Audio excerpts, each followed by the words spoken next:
Welcome everybody. Thank you so much for attending today's event. Of course, you probably know this. We are Roseborough Travel Agency located downtown Deland, and we are hosting an event with Scenic Cruises, and they are the all-inclusive, all-exclusive experience that you will be able to hear about through Jennifer Reynolds. She'll tell you all about that over the next 3 hours. She'll tell you about it over the next hour, probably, and she will make you salivate over going on one of these lovely, amazing cruises. So I'm so excited to have you all join us for this evening. I'm Amanda Malone. I'm one of the owners of Roseborough Travel Agency. Tiffany, my business partner, is back at the office holding down the fort. She always says to say hello. So she said hi, but we also have some amazing team members with us today. So I have Greta Poole. She's our Brit agent in the office. Oh yeah. She knows everything there is to know, or we'd like to say everything there is to know about Scenic Cruises, but I'm sure if you asked her something, you could stump her, and if you did, she'd call Jennifer. And I'd make it up. So Greta is in office, and she is definitely very knowledgeable of Scenic. And then we have Rose, who is definitely a European river cruising expert. So Rose knows a lot about various different river cruise lines, the rivers, everything that you want to know about river cruises. And Rose is here to help you. She is one of our home-based agents, but she comes into the office. She was in the office today. She comes in on Saturdays, and so she is in the office and out of the office, and kind of is an amazing river cruise agent as well. So we've got 2 river cruise enthusiast agents for you. I also have Brittany back over there behind the camera. Hi, Britt. I hear several of you heard about this event because you're on our email list, or maybe you saw a different video that we posted on YouTube. Well, she's the mastermind behind that. This lovely woman over here behind the camera. I feel like you should turn the camera around and point at yourself or something. No, I'm not doing that. But so Brittany is our office marketing agent in the office, and she's the one that takes care of all of our marketing for us. So without further ado, we, on behalf of Roseborough Travel, would like to thank you for joining us, and welcome Jennifer. Thank you. My name is Jennifer Reynolds. I'm originally Canadian. Any Canucks in the place? Not yet, huh? Well, apparently I say oot na boots, so I just don't hear it on occasion. I've been in the travel business. I've never worked in any other industry. My father was an engineer. He never understood why I wasn't a doctor or a nurse or something like that. But I've always worked in travel. I worked on cruise ships for over 18 years. If any of you have ever gone out to sea, you know what a shore excursion manager does in running the tours in the ports of call. And I was part of the duo juggling magic act for several years. Can you imagine, my mother was thrilled when I was 26 and I came home and said, I'm marrying a juggler unicyclist from Lafayette, Louisiana. And she said, dear God, what have I done? Well, anyway, the long and short of the story is I did dump the juggler before I hit 30. I married an oceanographer. I've been really fortunate. I've had a chance to travel the world, see a lot of things. Travel is my passion. It's what I do. It's what I know. It's what I love. Truth be, it's also what I'm really good at. And, you know, when you love things, you're generally very good at them. And that's why I enjoy working so much with Roseborough Travel.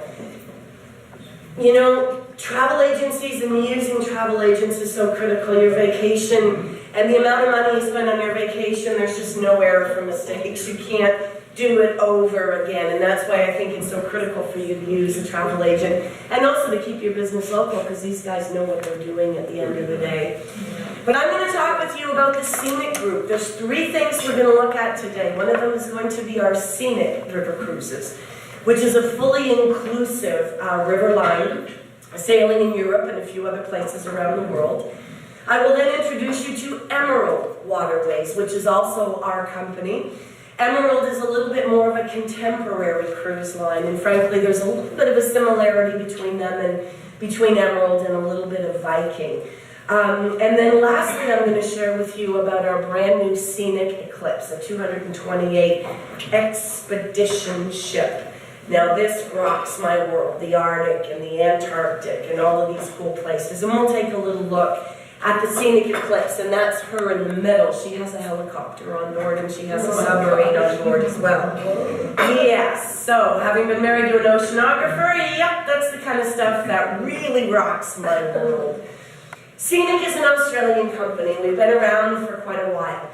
Scenic exports, or I should say, well, we export a lot of Australians over to Europe, but Scenic is a tour operator. They take a lot of Australians over to Europe. No, you've not heard of Scenic in the U.S., and there's a good reason for that. We've been in the U.S. market for about the last 5, 6, 7 years. We're not as well known as Viking and a lot of the other cruise lines here in the United States. But what I love to say to people when you're thinking about looking at a river cruise is there's so many choices and there's so many options. And that's where our friends here are going to be able to help you make the right choices. But Scenic has been around for a long time. Glenn Maroney, our founder there. And these are our spaceships. And I want to introduce you first to Scenic. By show of hands, how many of you have been on a river cruise? Excellent. That gives me a little bit to work with, so I have a little bit more of a sense. When you look at a riverboat in Europe and you look at something like this, 1, 2, 3 decks, I'm very fond of saying a riverboat, it's kind of like all the cars parked out there. Every car parked out there has got 4 wheels, a couple of doors, a roof, a hood, a trunk, it's got an interior. Question is, are you driving a Lexus? Do you do 0 to 60 in 6 hours or do you do it in 6 minutes? There is a big difference. And when you look at these riverboats, you're going to find they look the same on the exterior. You'll find a bottom deck, and I can't use my pointer because they don't show on these TVs, so I'm going to come over here. You have a bottom deck, which is your entry-level cabins. I will share with you, those are generally the last to sell on board our ship. When we get up to the second and the third levels here, those are floor-to-ceiling glass windows. You have a dining room, you have a main lounge, and you have a deck upstairs. I don't care if you're looking at Omna, if you're looking at Viking, if you're looking at Scenic, I don't care who you're talking about. The hardware is exactly the same. It's the interior of the ships that makes a really big difference. Who are the people? Where do they travel? Who are you traveling with? What are their travel directors like? And just like anywhere else in the world, you pay what you get for it. My mom used to say to me, pay peanuts, get monkeys. You know, there is a difference between a waiter at the Golden Corral and one at Ruth's Chris, and people don't just walk off the street and get a job at a place like Ruth's Chris. You've got to earn your way up to a position like this. The jewel deck on the bottom here, and those are small windows. We're going to look at these ones here on Sapphire deck. Those are the floor-to-ceiling glass windows, the top deck. Yes, I do have some exquisite suites on board. But the goal of every riverboat is to have you looking outside.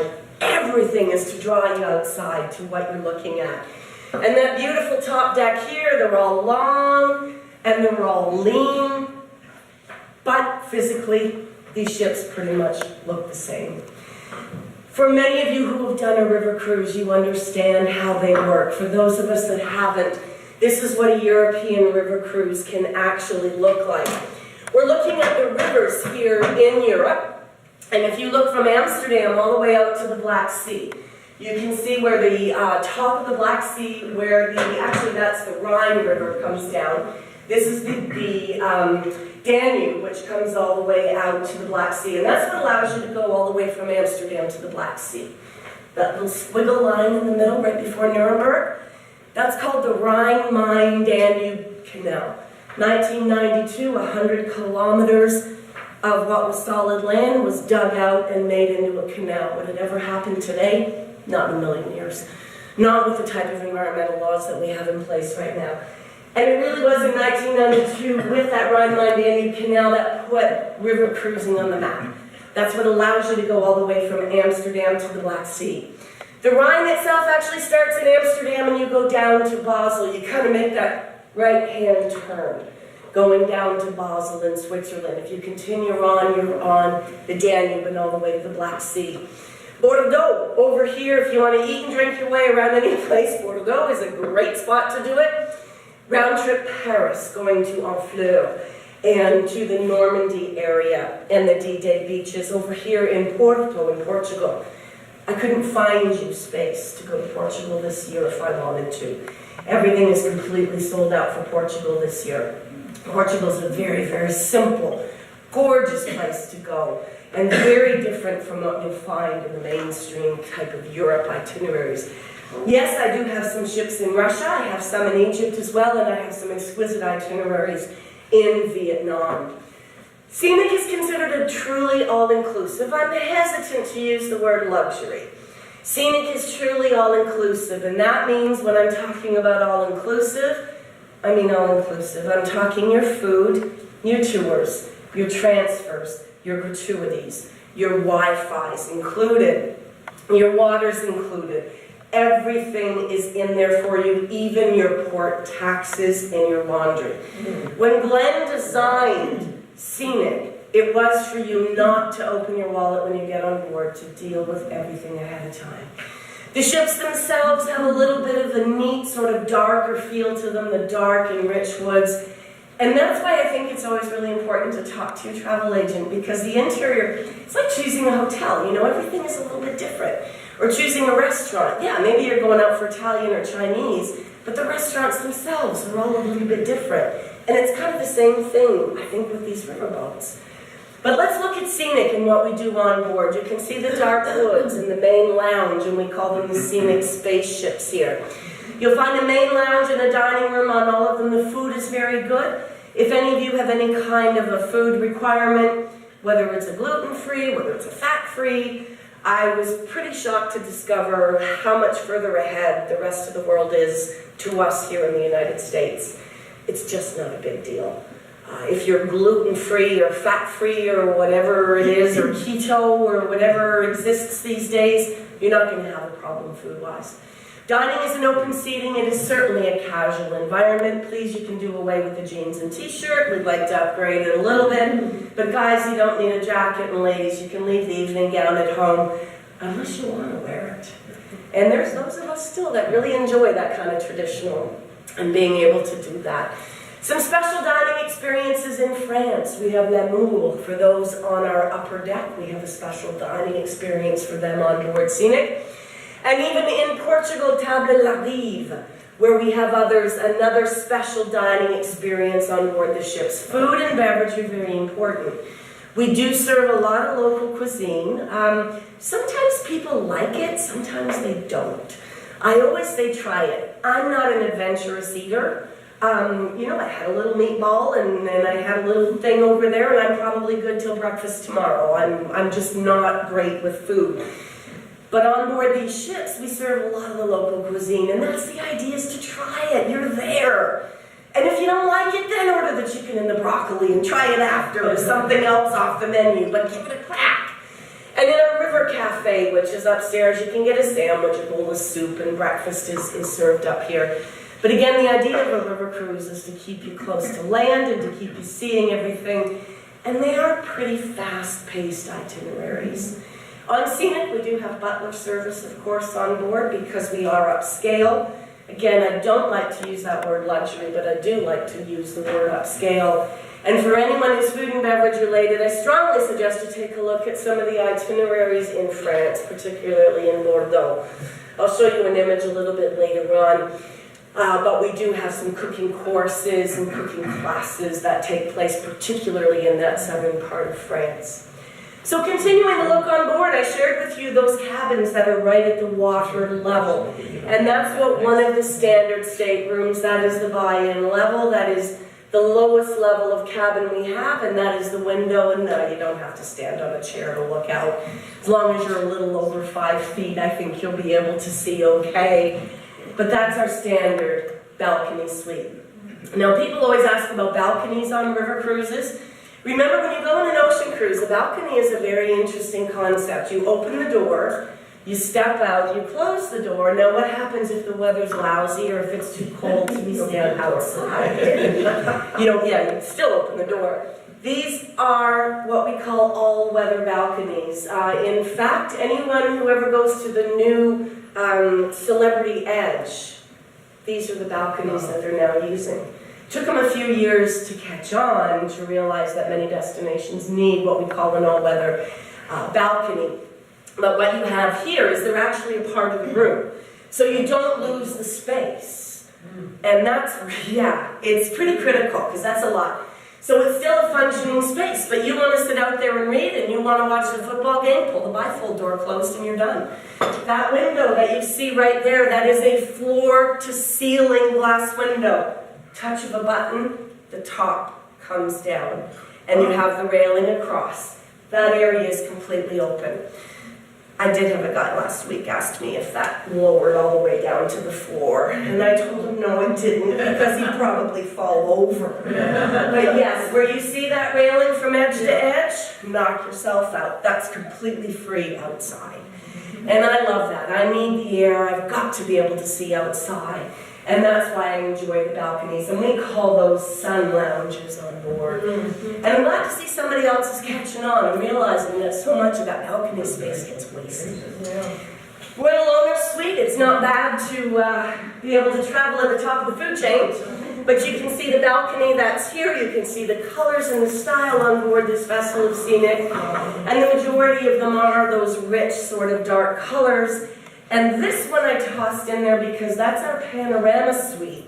And if you look in the distance there, that actually is on our vessel over in Vietnam. You can see the style that they have outside with the chair and the carpeting. Everything is very conducive to the areas we go in.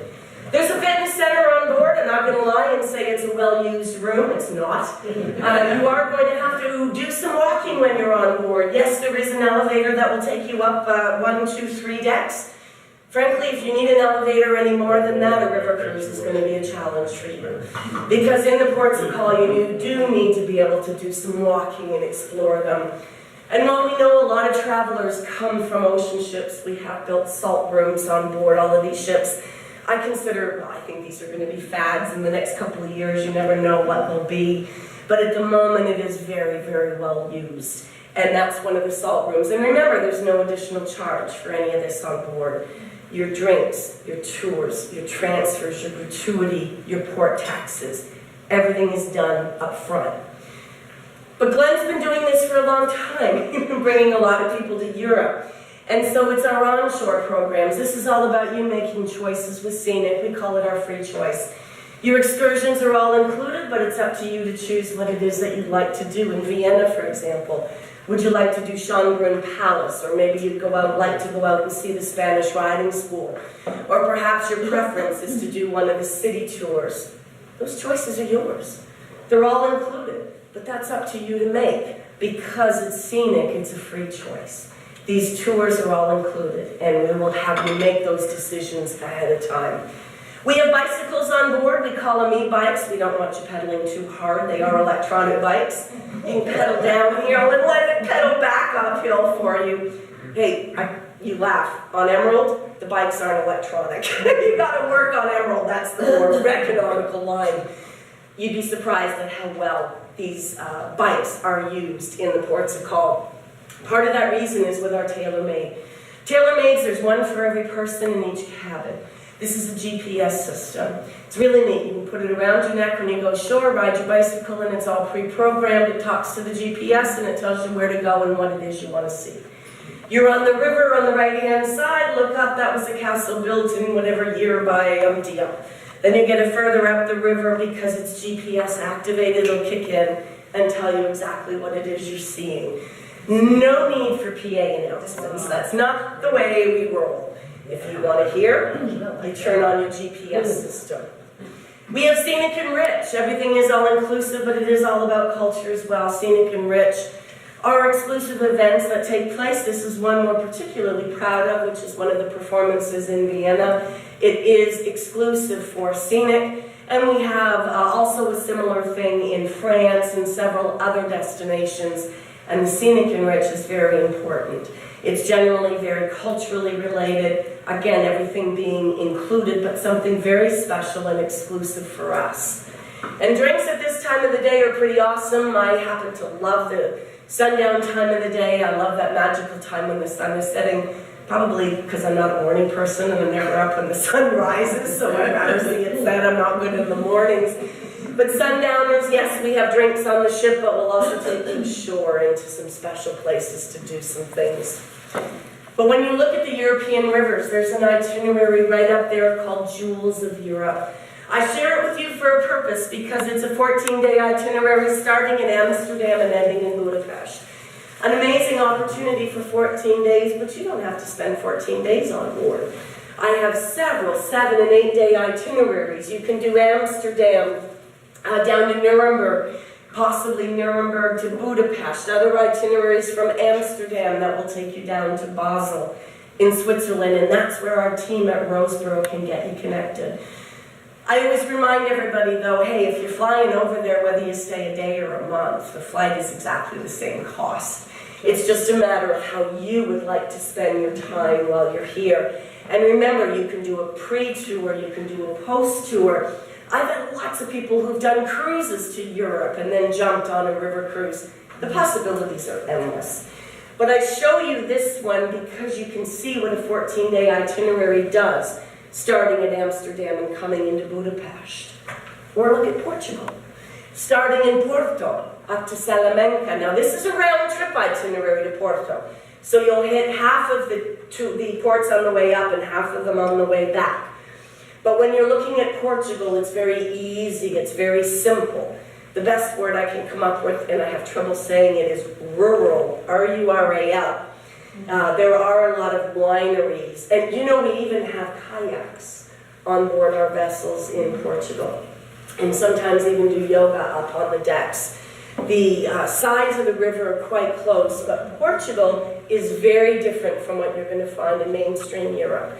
Most who've never done a river cruise are probably going to do the Rhine, the Main, or the Danube first, and maybe follow with something like this in Portugal. An itinerary in Bordeaux in the southern end of France. Red wine was a food group in my mother's world. She used to tell me that forever. And when we go into Bordeaux here, when I was shore excursion manager on the Silver Cloud, we would sail in and visit Bordeaux. The ship could come up this far, and it is on this itinerary with a lot of food, a lot of wine. There's a tremendous amount of wine tasting, visits to chateaus. You really don't travel that far. It's a little bit more like a hub and spoke type of experience. And this is really what you're going for at the end of the day, eating and drinking and walking and riding the bikes and those experiences. I'm very fond of France. I love the itinerary that goes from Paris all the way out to Honfleur. Yes, you can get into Honfleur and do some things by cruise ship, but there's just something about being on the Seine and starting in Paris and then having a chance to go to Giverny, which of course was Monet's Gardens, before making your way up. And truly a highlight, though, of this itinerary is getting up and spending some time along the beaches of Normandy. How many of you, by show of hands, have ever done the Baltic and called into St. Petersburg? Never done? Nobody ever done. Anybody ever done the Baltic or been into St. Petersburg? No, I would love it. Nobody. Yeah, I know what, yeah. The Baltic is incredible. When I worked on the Silver Cloud as a shore ex manager, I opened that. I opened South America for them. I opened New England. I opened the Baltic. We were one of the first ships to start doing regularly scheduled itineraries into the Baltic. And I've been cuckoo bananas over St. Petersburg and Russia ever since. When you go to a place like St. Petersburg and you think it's only 300 years old, and you go in by major cruise ship and you dock at the basin, and some of the ships will have 1 or 2 overnights, which is great. You can easily spend 3 days in St. Petersburg. But look at an itinerary that's a river cruise. The idea of a river cruise is to get a lot more up close and personal. St. Petersburg to Moscow on the rivers. Let's just say the vodka is really good on that one. But you get up to Keysy Island here. Keysy Island has a church. No nails in the church. It's all of the wood that comes together this way. It is very rural. You'll see the dukas. You're anchored on either end by these gigantic cities. Yet there's a simplicity and a beauty that exists between them. But Russia's a pretty foreign place. And that's why it's kind of neat to be on one of these ships. You can see St. Petersburg. God, I love that place. And then getting down to Moscow, I just adore St. Petersburg so much. The Hermitage, St. Peter and Paul Fortress. There's just so much that's here. And then sailing down, Moscow's a big honking city. There's an awful lot going on there. You'll be very glad that you're guided and have the time to see that there and get over to Red Square and start understanding a little bit more what this magnificent country is about. We are seeing a lot more interest in Cambodia. We do have a ship that starts down the south here outside of Ho Chi Minh City. It goes all the way through Cambodia, Phnom Penh, all the way up to Siam Reap. I have a ship here that does it. It is really an exquisite itinerary. It's 180 degrees from Europe. 180 degrees. It's just a completely different experience when you get over to this part of the world. And that's our scenic spirit that sails over in that part of the world. So looking here at Cambodia, yes, I do have a ship in Burma, in Myanmar. I didn't touch on that today, but Porto in Portugal and Bordeaux over to Paris. All those wonderful opportunities on the Rhine, the Main, and the Danube. And yeah, I do have some things here in the southern part of France. And I'll show you a little bit more when we look at Emerald. But I love this itinerary because it brings you into the southern part of France, the Côte d'Azur, the blue coast on the southern end. And that's where a lot of people will do that itinerary and often pick up a cruise ship after that. And it's just such a commonality for people to be able to do. And you can see the Rhine, the Main, and the Danube, and Russia over there. So moving on from scenic, scenic being a fully inclusive style of product. Scenic is also an Australian company. So when you're traveling with us, you're traveling with Australians, you're traveling with Canadians, you're traveling with Brits, and you're traveling with some Americans. And if any of you have ever traveled with Australians before, anybody done? You know they're nuts, right? Yeah. Let's just say our bar is not closed at 9 o'clock or 10 o'clock at night. Folks are always worried about, there's going to be nothing to do in the evening time. Quite the opposite. Entertainment does come on. And that's why you choose your riverboats very carefully. Some of them you can shoot a cannon through the place at 8 o'clock at night. It depends on the type of experience that you want. And that's why, again, we talk with our travel professionals. Emerald was launched in 2014. I have 7 ships in the Emerald fleet. Quick little video I'll show you here. See, they all look just the same. I don't think that's playing right. No, I don't like the way that's playing, so we're going to go on and talk about it. Here's Emerald and my riverboats and our itineraries. Because I only have 7 ships with Emerald, I don't do quite as many itineraries.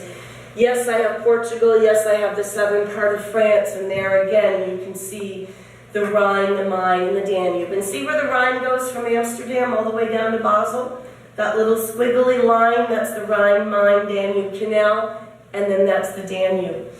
Lonely rivers flow from the mountains to the sea. So the Danube actually starts way up there in Germany, comes all the way down to the rivers here. The same thing with the Rhine. It starts in Switzerland, and no, there is not a river in Switzerland that you'll be able to cruise. I've had several people who've said they'd like to do a river cruise in Europe, and there just isn't a ship there. Same thing in Italy. Some people would like to do an itinerary. There is a river in Italy, it's called the Po, but it really does not penetrate the country very, very deeply. Most of what you're going to find in the European rivers are what you're seeing here. I have the Emerald Sky, Star, Dawn, Sun, and Destiny that sail on the Rhine, the Main, the Danube. I've got a ship in the south of France. I've got another one over in Portugal, and here's what makes Emerald different. On Scenic, we include everything. On Emerald, what we do is we include wine, beer, and soft drinks with lunch and dinner, and 1 tour in each port, sometimes 2. Now, they're not helicopter flights at the end of the day, but they're pretty darn good tours. They're not all crappy walking tours everywhere you go, and that can happen on occasion. We do have optional tours that you can choose to purchase on Emerald if you'd like to. That's entirely up to you. We have lots of people who get off the Emerald ships without spending any money. The difference, there's a different style. I'll show you some images. The ships look entirely different, but it is not fully inclusive. What is not inclusive is that we have wine, beer, and soft drinks with lunch and dinner, and 1 tour in each port. So if you'd like a martini, yeah, we have drink packages if you really want to go that far. We certainly have that available. And yes, there are additional tours. If you wish to purchase them, you can. But those are the 2 really significant differences. And once again, our 3 stories on these ships, because they all look just the same. I don't know if any of you travel single, but when I look at that bottom deck, you see those 2 cabins in the front that are yellow? Those are single cabins. A hard thing to find on a cruise ship. On all of our Emerald ships, we do have 2 single cabins. And I'm very grateful. I travel at this stage of my life. I travel single now. I'm widowed. So it's lovely to know that there's an opportunity, and these single cabins are very, very fairly priced. And you can see the rest of the cabins. I love to see you up on this deck here. But you see the purple and you see the blue? Doesn't look like there's any difference between the size of the cabins, right? There isn't. It's pure location. You want to be closer to the front of the vessel, you're going to pay a few bucks more. You want to be towards the back, it's a few more. That's just how it works on board river cruising. The cabins are exactly the same size. But we can command a little bit of a larger dollar being towards the front of the cabin, towards the vessel, but you can save a few dollars on the back. And you can see up here with the 01, 03, 05, and 07, those are the suites that we have on board Emerald. But it's an entirely different feel. It's a much more upscale, contemporary, lighter colors, the chrome and the lighting on board. It's an entirely different style. Like I said earlier, going out for dinner and eating in a steakhouse, and they're just different experiences because of the style of and the type of people that will travel here. The Horizon Bar and Lounge, the colors are much more pastel-y and a little bit light. Versus on Scenic, where they may be a little bit darker and richer, and there's another shot of the Horizon Lounge. Again, the food is very good on board. I don't want to get repetitious here, but it is an open seating dining policy. Food requirements are really not a difficult thing to handle. And remember, wine, beer, and soft drinks with lunch and dinner, kind of like on the Viking Ocean Cruise. And I got pretty smart. You sit down, and you have a glass of wine, you have a glass of wine with your dinner, and you get one to go. I had no idea to go come for wine really works. Any more than that, and I'm probably going to be a little foggy for my tour the next morning, so you don't want to mess with that. The terrace, where you can sit outside. Everything on these ships is designed to get you outside. You're supposed to be looking out. You're supposed to be viewing things. That's what it's really all about here. These upper decks, and yes, you're going to have a lot of sunscreen on the top decks. I mentioned this to everybody in Australian company. I was in Australia for Christmas. I have family there, and it was funny talking to my nephews. And in Australia, they say slip, slap, and slop. Slip on a hat, slop on a shirt, and then there's something sunscreen related. The Australians are nuts about keeping you out of the sun, so you're going to find the deck and the upper deck, lots of coverage area to keep you out of that sunshine. Yeah, we do have a spa on board. The prices are very good, and I'm surprised at how many people do use this spa. Yes, there is also a fitness on board, a very small room in fitness, but people can use that too. We carry bikes on board. As I mentioned earlier, you have the electronic bikes on Scenic. Sorry, on Emerald, we're going to make you pedal a little harder. We're not the regular, I know. We have an itinerary, though, one of them from Melk to Dürnstein in Germany. And you actually can get off the ship in Melk or Dürnstein, depending on which the river you're coming. Get off on the bike, do your bike ride down the river, the vessel sails with you, and then whatever's left of you gets back on in the next port. Almost like a little van to collect the little pieces on the side of the road. Our single cabins, yes, they're 117 square feet, but for anyone traveling single, this is heaven to not have to pay a double price.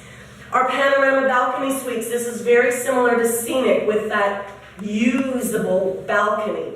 Almost 200 square feet here, and by the way, these vessels average about 170 passengers. And you see that piece that pulled down right there? That's your full-on, whole thing just slides down. That's what's really magnificent about it. You can see the grand balcony suite here. The colors, again, they're a lot more muted. The different style on board. And our owner's one-bedroom suite. Look at that balcony off the side there. These are the itinerants, or these are the cabins that will always sell first. In the industry, we call it selling from the top down. And these are the cabins that will always sell first. We have people that will wait a year to get on an itinerary to be able to get the category of ship that they want. And many of those are the upper categories of cabins. You can see the lounge there. Emerald is kind of a neat thing. There is a swimming pool on board. I don't have a swimming pool on board Scenic. It is a heated swimming pool. It's in an area at the aft of the ship. Look at that window again, floor to ceiling. You can see another riverboat tied up behind it. But no space is ever wasted on a river vessel. So while you see this as a swimming pool, that's what happens to it at nighttime. The bottom comes up and it becomes a cinema. No space on a riverboat is ever wasted. There's not an inch. Everything will have 2 to 3 functionalities that they're going to use on board these ships. But it's on shore. The ship is just a way to get from one place to another. It's the experiences in the place that you want to go. And here's the itineraries, the splendors of Europe. That's that full itinerary from Amsterdam all the way down to Budapest. The Danube Delights, Prague and the Danube Delights. You can see 8, 9-day itineraries and 11-day itineraries in France, in Portugal, in Russia, and also in Southeast Asia. So the point is, you don't have to spend 2 weeks. There's lots of stuff to be able to choose from. There's that splendors. We call it jewels in Scenic. Here it's the splendors. And it's always a dead giveaway when it's not an American company, when you see a U. I don't know if you're ever aware of that, but being a Canadian, 40 is spelled F-O-U-R-T-Y. Everything had, what's the last letter of the alphabet? Z. Z, thank you very much. Yep, we're a Z, that's how they roll. Amsterdam down to Budapest, and here's what we have on board our ships. The tours are included. We call them our Emerald Plus. These are in-depth cultural experiences. What's the point of going someplace if you don't meet some people and learn what the food is all about, or what the culture is, or what the art that makes things work? So we do have our Emerald Plus. Those are included, and they're really a very, very nice selection of itineraries. We have active itineraries that does include the biking.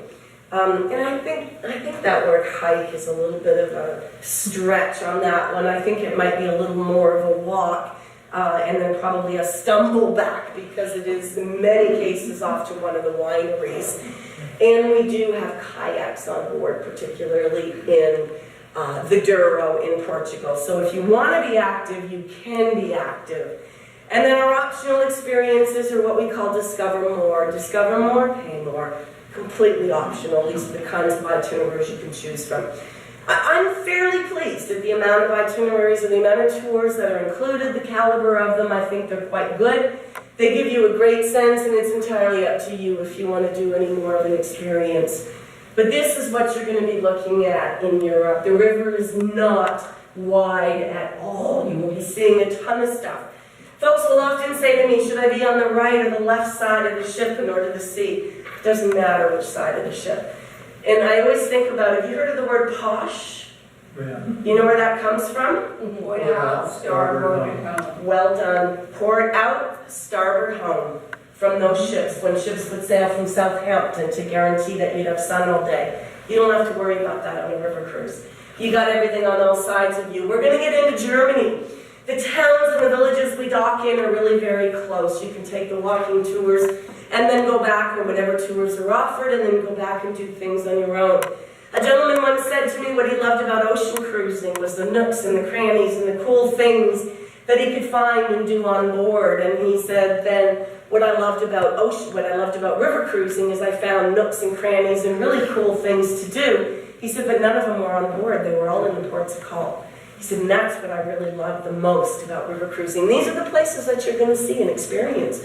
I'm going to come back to this one in a minute, but that is Nuremberg in Germany, and I want to draw your attention to what you're seeing right here. It's not very clear, but it will be in just a moment, because that is part of the Rhine-Main-Danube Canal, and if this doesn't blow your mind, it should. There's a road going underneath right here. This is what makes river cruising in Europe possible. Why you can sail from the North Sea to the Black Sea is because our engineers were able to create cool things like this. And yep, that's a trough of water. It sort of reminds me of one of the chutes like you'd find at Disney World, you know? That is the Rhine-Main-Danube Canal. That's what you will be sailing on. Yes, it's the churches. People say, oh, is this going to be an ABC or an ADC, another darn tour? No, that's not what it is. You're docking in the close places. Your tours are there.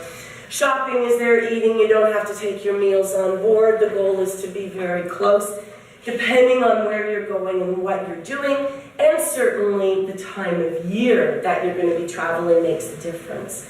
Now, I showed you earlier the longer itinerary. There's a lower Danube from Vienna to Belgrade.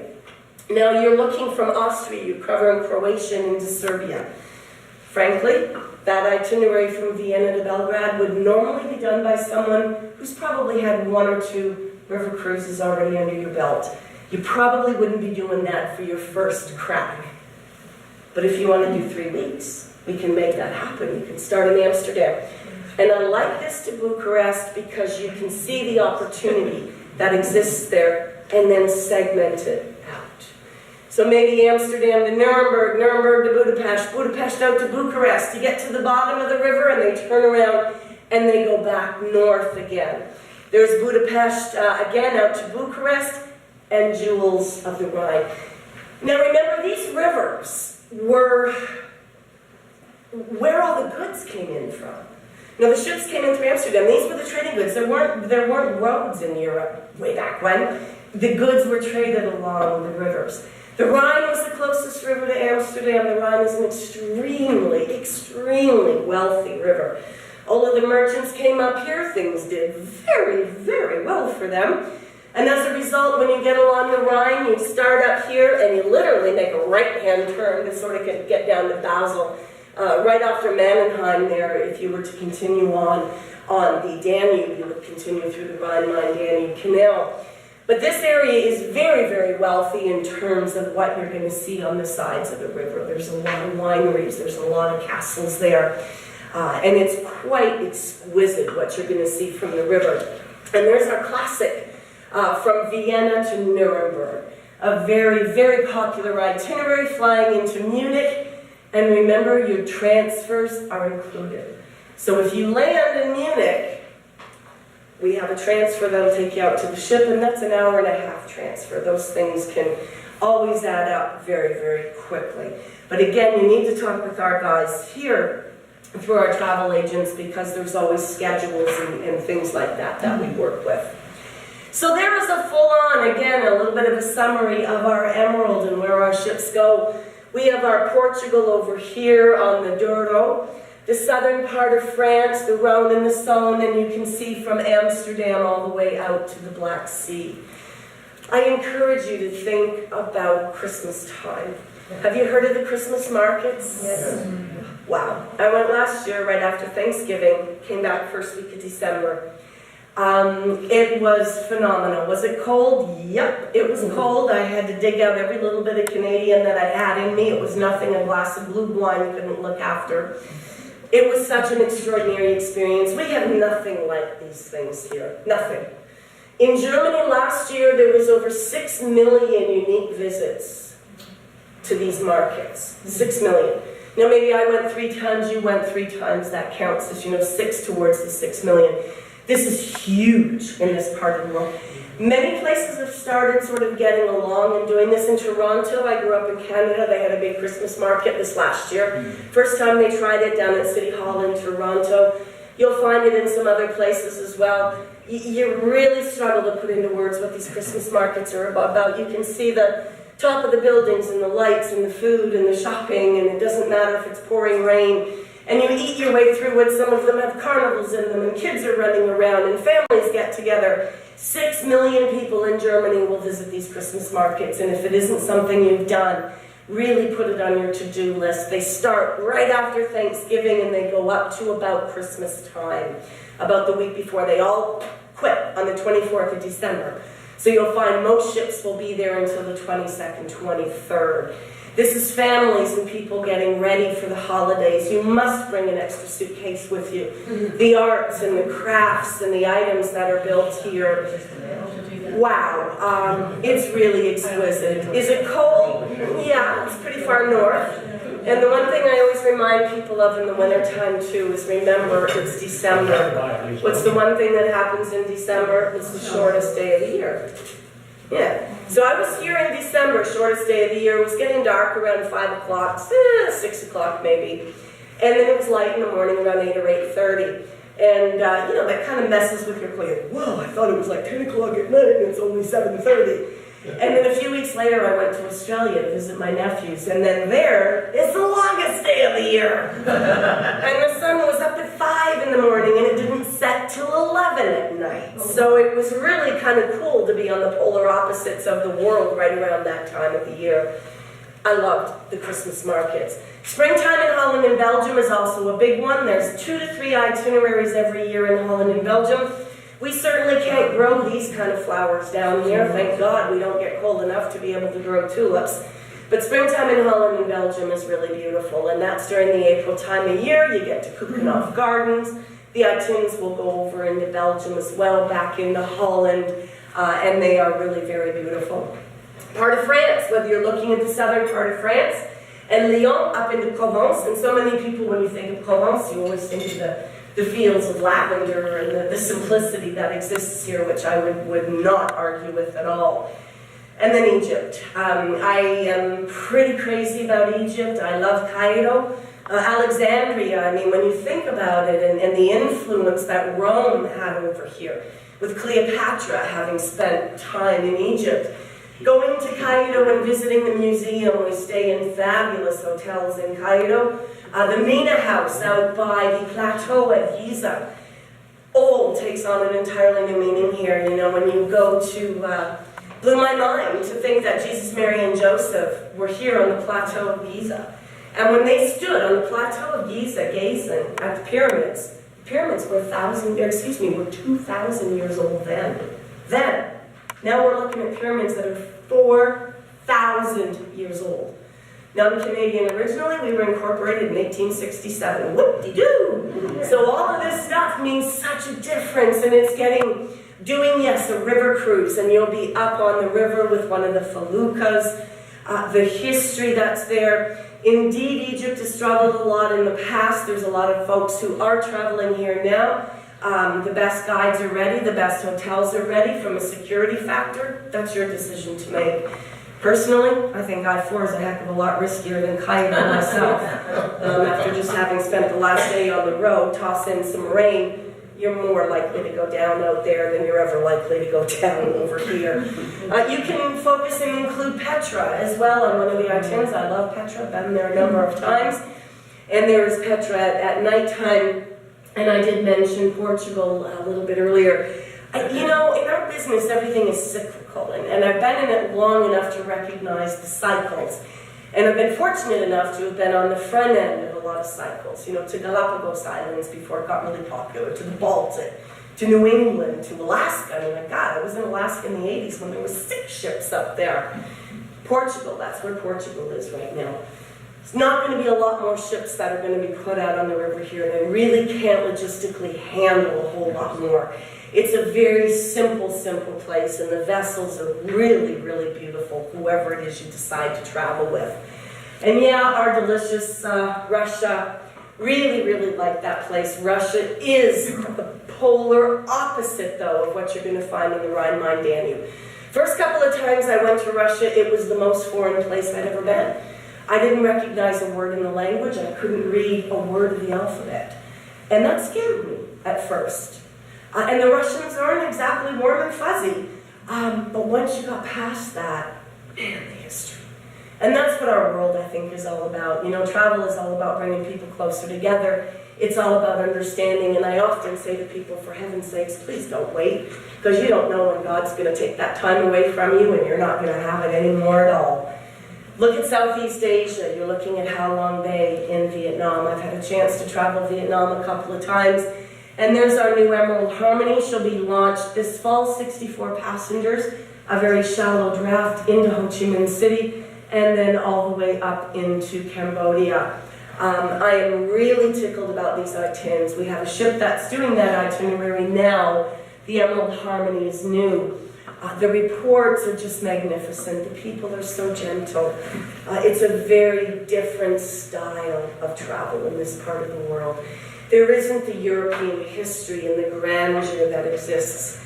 And maybe that's the magnificence of this river cruising, is there really isn't any two things that are exactly the same. And even in the Irrawaddy, in Myanmar, in Burma, some people would have trouble even finding that on a map. And look at that cabin, that suite, with what's in the roof and the upper top. The idea is to draw the outside of all of these destinations to the inside. And yes, we always do have offers and things that are available. I left this one in for you because for both Emerald and for Scenic at the moment, we do have an offer in place, and that's an air offer for Emerald and some other things for Scenic. And our friends here at Roseborough Travel frankly, they can get very confusing. And that's one of the things I think about travel partners when you have an advocate on your end of things. They can make sense out of things that often we make difficult for people to understand. The last thing I want to share with you is our Scenic Eclipse, and I'm going to roll through this one a little quickly. The Scenic Eclipse is a new ship. She is 228 passengers. When she sails in the polar region, she'll have 200 passengers on board. She's a Class 6 ocean vessel. Class 6 in terms of her hull being ice strengthened, so she can do the polar regions. There's 10 dining venues on board, a marina, and yeah, that's not your imagination. There is a submarine and a helicopter on board this ship as well. She's bigger than a yacht and smaller than a cruise ship. There's really not a whole lot like her out on the ocean right now, but she is an expedition ship first and foremost. And an expedition ship means you gotta get your feet dirty. That might happen from time to time. This ship is fully inclusive. Yacht, ship, I don't know, my husband used to say to me, boat can carry a ship, but a ship can't carry a boat or whatever it is. On board this vessel, everything is included. Your food, your drinks, but the real thing is your enrichment program about where we're going and the people who are there and what you're going to be seeing and doing. This is considered to be a very first-class experience by and large to come on board here. On Scenic Eclipse, we are looking at about $1,000 per person per day. There's our submarine there. I always remind people that the submarine and helicopters are not rides. This is not Disney World and 20,000 Leagues Under the Sea. But that does blow my mind because I understand what this kind of ocean exploration means. And there are so few people in the world who have ever had a chance to be in any kind of a submersible. And again, having been married to an oceanographer who worked in this kind of stuff, I get it, and I understand what it means. This is huge to have this kind of thing. This is what Scenic Eclipse is going to look like. Her lobby lounges in the observatory. The mudroom, which is where you'll be going on and off the ship. Heaven forbid it's climate controlled. We wouldn't want you to get too cold or too warm. But this is where you'll be dressing to go ashore because we have a lot of Arctic and Antarctic itineraries. Elements is one of the lounges in the chef's table. There are over 10 dining venues for 200 people. Can you imagine if all of them are in use? I mean, you might be the only ones in the dining room at that point in time. But you can see the simplicity and the colors of this ship that is designed, again, to be a very high-end expedition type of cruising. There's one of her veranda suites, the spa suites, which are adjacent to the spa on board. And God, I love the owner's penthouse suite, which is actually bigger than my house. I didn't know that televisions came like that. And that is the outdoor deck of the owner's penthouse suite on board this particular ship. Now her itinerary, she's in a shipyard in Europe right now. She's being built in Croatia. She'll come out in August of this year, and our hope is in about 18 months after that, we're going to give birth to another one, the Eclipse 2. But she'll start in Europe, she'll do some itineraries in the Baltic, and then she will come through, kind of has to, over to Canada and down the coast, and ultimately through South America. And this is where she's going to spend a tremendous amount of her time, is in the Antarctic. The Antarctic itinerary is November, December, January, even a little bit into late February. I have some 10-day itineraries, some 17-day itineraries. But my friends, this is landing in Antarctica type of thing. You get in a Zodiac and you walk among the penguins. There are big cruise ships, and I've done it. I did it on Oceana. Stu was the scientific lead on board the Oceana ship. And indeed, you can do what we call drive-bys in the Antarctic, where you don't get off the vessel and you can see the Antarctic. That's not what we're all about. In the Antarctic, there's a maximum of 200 people you can take ashore, 100 at a time. It's, there's just nothing like it. It's the next thing. I'm going to Africa, and I banged out Australia. I've been a couple of times, but I got Australia last year. I'm doing Africa in April, and this is next on my list. I don't care if I have to mortgage my house to buy a place. I'm going to see the Antarctic, to see the penguins, to see this place not many people in the world have ever laid their eyes on it. And yeah, we are going to do the northern end as well. We'll do some things coming out of the Baltic, going along the coast of Norway, up to Longyearbyen, and even through the polar route, which, 8 years ago, never would a ship have been able to get from the west coast of Greenland over Canada to Nome, Alaska. Those paths just were not clear 8-10 years ago. Crystal has a ship that's doing that itinerary as well. They do have to have a specific hull. It ain't cheap, but there are very few routes that are doing it, and that is the northern end. You can see from Reykjavik up to the western of Greenland, and then of course up into Nome, Alaska. And that is our Scenic Eclipse. So, to share with you what we have our Scenic, which is our 16 ships, fully inclusive. And then our Emerald, 7 ships again in Europe, plus Russia and a few others. And then our rather delicious Scenic Eclipse. There are a number of offers that are in the marketplace right now. There's some things happening for 2019 for this year. I don't have a ton of space for this year. We have a few things here and there, but not an awful lot of them. We are already starting to well book 2020, as most cruise companies already are. As I mentioned earlier, the upper suites are selling out, and we've got people that are actually holding some of them for 2021 already because they want those particular cabins. So that, my friends, is our river cruising with Scenic in Europe. I hope you have a better sense of what that's all about. And let me open it up and see if you have any questions or thoughts. Yeah? Do you have an itinerary in Croatia? I do.